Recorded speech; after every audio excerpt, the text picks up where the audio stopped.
Ayan mga boss, gusto ko po i-share sa inyo yung isang bagong prevention or para maiwasan natin na magka-problema ang ating motor or humagok ito. Lalong-lalo kung tayo ay nagdi-DIY na linisin ang ating mga throttle body mga boss. Ayan mga boss, isang request na naman ng customer, repost po natin yung ating ginawa sa motor niya. Ngayon pakiabangan na lang po kung ano naging problema ng motor niya dahil ito po ay humahagok mga boss. Simula nang lininis yung throttle body mga bossing, nagka-problema po yung motor niya. Nagkaroon ng fault code mga boss. Yung sabi po ng naglinis ng throttle body niya, yung mekaniko ay kailangan na po natin yung palitan ng isang pyesa or yung isang sensor. Pero dahil gusto ni boss magpa-second opinion, dinala sa atin, dinala sa kasa para matingnan natin. Ngayon, mga boss, abangan nyo kung anong nangyari sa motor niya. Ayan, babasahan natin kasi mahagok eh. Ha? Babasahan natin mga bossing. Boss, pa-susing ako. Panda rin.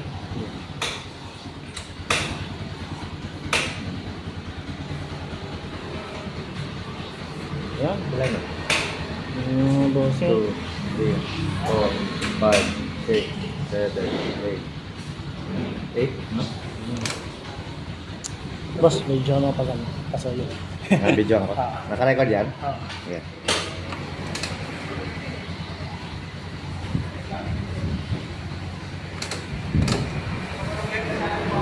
Ang mga boss, binura ko. Ngayon, pag naka-stable siya, ibig sabihin, wala na yung error. Ngayon, Malalaman ulit kung magkakaroon. ngayon, i-reset natin siya. Pag umandar siya, pag i-repeat na lumabas, ibig sabihin, meron talagang problema. Ngayon, check ulit natin. Pero sabi nila TPS eh. Yung findings nila. Mamaya, tingnan muna. Kaso wala na silang TPS, kaya dito ako.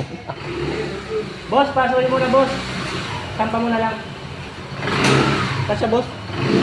Kasya. Aba, ayaw ah. Ayaw. Wait lang, boss, saglit ah.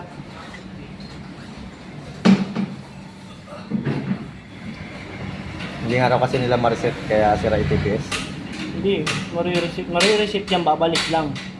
Hindi, yung ano boss, yung Honda kasi, marireceipt talaga siya. Boss.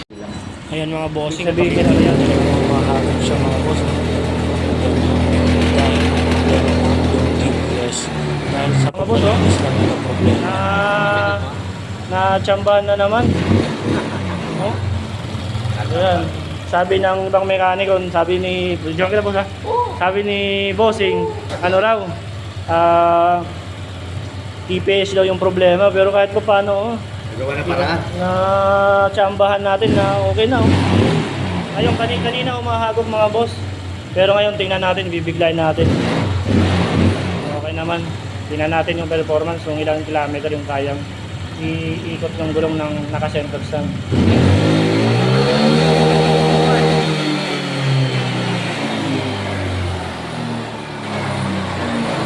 Ano masasabi nyo? Suwabe.